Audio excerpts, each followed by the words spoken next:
എല്ലാ കർഷക സുഹൃത്തുക്കൾക്കും VST ടില്ലേഴ്സ് ട്രാക്ടേഴ്സ് ലിമിറ്റഡിന്റെ പുതിയൊരു വീഡിയോയിലേക്ക് സ്വാഗതം. ഒരു വർക്ക് കഴിഞ്ഞ് നമ്മുടെ FT50 പവർ വീഡർ നിൽക്കുന്ന നിൽപ്പാണ്. എങ്ങനെയുണ്ട് പുരയിടം? സൂപ്പറായിട്ടില്ലേ? അപ്പോൾ ഇതിന്റെ ആദ്യത്തെ സ്റ്റേജ് ഒന്ന് കണ്ടു നോക്കൂ. ഇങ്ങനെ കിടന്ന പുരയിടമാണ് കിളച്ച് ആദ്യമേ കണ്ട രീതിയിലേക്ക് ആക്കിയത്.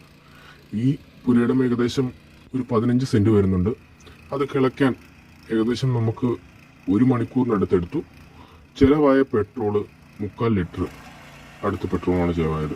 അപ്പോൾ ഇങ്ങനെ പുല്ല് വീടി കിടക്കുന്ന പുരയിടമൊക്കെ മറ്റേതൊരു വീട് വെച്ച് വൃത്തിയാക്കിയാലും വൃത്തിയാവൂല. കാരണം എന്താണെന്ന് വെച്ച് കഴിഞ്ഞാൽ VST ബ്ലേഡുകൾക്കൊരു പ്രത്യേകതയുണ്ട്.